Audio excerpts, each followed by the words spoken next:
reka mbwire Satani, reka mbwire nuze we, reka mbwire ngenda kubwiye ngo Satani ni ibiremwa by'Imana yashyizeho. Rero nkanjye meya sinumva ukuntu wowe gitifu ushinzwe utugari mu kagari kawe haba harimo ikibazo cy'uburaya. Ngiye mbwira uko kimeye tugikemura.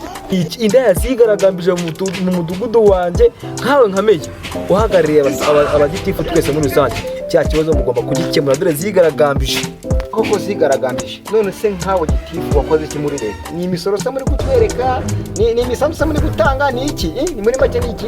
Ni izihe nyungu mufite? Inyungu dufite rero ni uko twazishyiramo twese hamwe zikinjiza imisoro, hanyuma tukagira iterambere muri rusange. Kandi nibyo koko dukeneye imihanda, dukeneye amatara, bagomba gutanga imisoro kugira ngo igihugu cyacu kigere nyine kigira amajyambere ari hejuru nko muri za Amerika hose n'ahandi n'ahandi.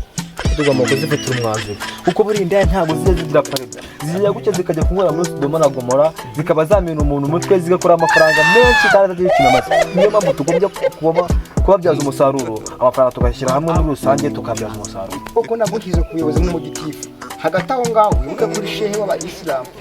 Ikindi kandi igifungo dore bita mu mwezi Ramadani kigiye kuza ejo bundi, niyo mpamvu tugomba kuzishyira ku murongo igihe kikagera byageze gute ziri ku murongo nyine zimeze neza. Amagambo rero ngende kumva twagenda zimwe na zimwe tukajya kuzisoresha kuko ngenze aho zituye ndahazi rwose kuko ngiye zaransuzuguye ngo nkaho uri nkameya zakuba zigata zitanga imisoro. Igihe nawe buhanyere ngiye uko dore ko kwisi yakira ngende no kuri mwana w'abantu kubaho naho baransuzuguye.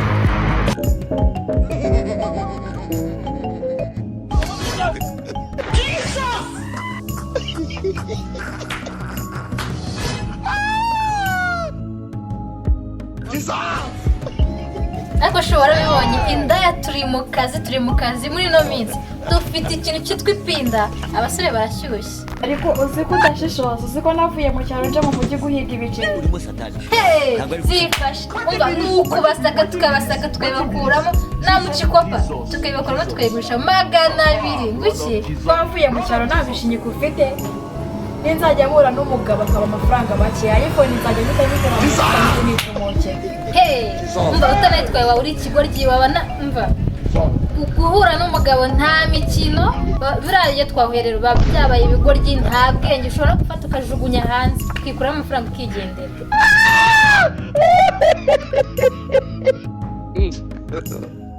Danda dufatanyije umwuga ziri mu bikira. Mukamudewe uvuze ngo iki? Nirengagije ko turi mu kazi kamwe, nagufata nka kudunda ibere nkarikata nkarigurisha. Zihore muri iyi minsi tugiye uzawinjiza umugabo hanyuma udusora. Ariko agakonya wivuga ngo tugiye kujya dusora, aya makuru bayakuye he? Zihore indaya mu Rwanda ubu ngubu tugiye kuzaza dusora baguha amafaranga bakurikije nyashu. Ubu wabishima umuyobozi w'akarere amanutse.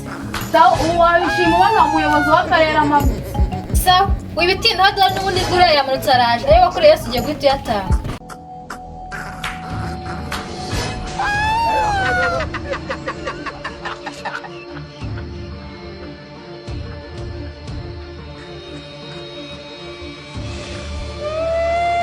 Indaya muraho kaza ko naje ubundi mukanye mu misoro, dore no nagiye kwiyumviza meya ngaze abishize kuko ngiye mbona mwarananiye muri makeya. Nilare pesa nilare mwese mwishyura hangaha.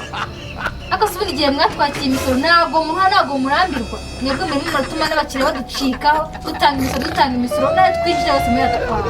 Ibyo wabyihoreye amafaranga yose mwenda kuyatumara ureba ko turashaka kwigura imyenda ngo abasore bakurebe neza. Ake nigute se ngiye batare binda yanjye aho kugira ngo bakurebe. Niyo mpamvu rero nagize itegeko yigira riti indaya ziri mu karere kacu mugomba gusora ku neza cyangwa ku ntara. Uza hano hirya no hari indaya ifite amakare wagira ngo ni intare, nagira ngo ugiye uyinyishurize ku musore ko nabi no kuneza, ariko hava yaguhaye afite amakare wasanga bahora bayibomora aha hirya rwo bari amafaranga muri make n'iki. Tuza urabona ushaka umusoro hangahe? Note y'ibihumbi 70. Note y'ibihumbi 70 ndetse n'inka n'abangiye kugura, n'ihene n'abangiye kwishyura, n'inzu n'abangiye kwishyura ku kwezi. Kireka nayo nuza ukajya mu murongo w'abagenzi wawe ukaza ugatora ukabomora ukigendera. Umva nshinzi we yewe akugura ntabwo ndi muri tufata ko tukamenya kaze muri ubu ngubu byari ibihumbi 70 ariko bimaze ku ibihumbi 40 na bingahe 3500 ntabwo ikini ha sawa ese ikibazo cy'amafaranga ngiye nyitayeho ninyabona uzaze uyatore kandi nindana no kuyatanga uzaze ubamo urugendo nk'uko nabikubwiye Ikinyarwanda uzi ko ari byo rata uzi ko abayobozi bajya bazana abo tukababomoza buriya abayobozi nabo ntabwo ari shyashya abyumvishe muri babiri inote y'ibihumbi 80 hakongeraho amande 3,500 buri kwezi sa tujye kuri rwo hirya turebe nebe ndaye ndi kubwira Ugende.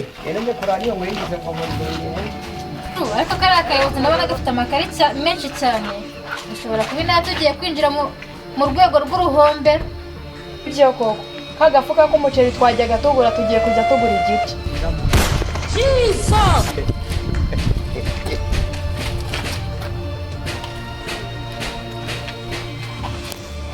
cyane wagwayo n'uyu nguyu wambwiraga n'uyu nguyu n'uyu rwose ndageze musekuza urushyumo inote y'ibihumbi 45 agomba guhita amarona ahangaha twarutse kuza gute ntabwo uzi ko muri iki gihe ari ukubomora iyo kubomora turabizi ko inzu z'abaturage tuyangombwa tuzisenya tukazikutana tukazibomora urugero nawe utabimora nakubomora da nkagusenga aho se ngo uyu numbomozi ntabwo uzi ko ibintu nyine byose ari gahunda wenda tugende ku ruhande nkubwire wacu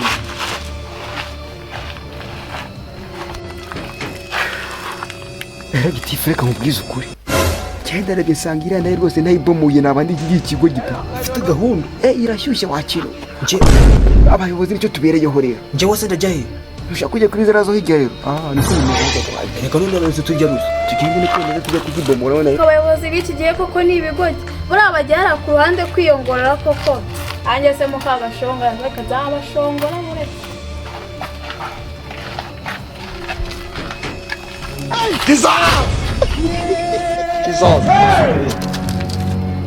Wose utagiye. gahunda no kubomora Nanjye kayinjira n'iryo nari. cyane n'ubundi wari wati we rero reba kuvuga kanya neza uramfasha utinshakira burundu birahuriranye ngo ngiye kumbomoza we nakundi nyine ubuyobozi nyine nanjye ngo nkaho mu kanya ngiye kuguha nyiki intebe y'ubuyobozi akundi nyine kubona njya kwibomorera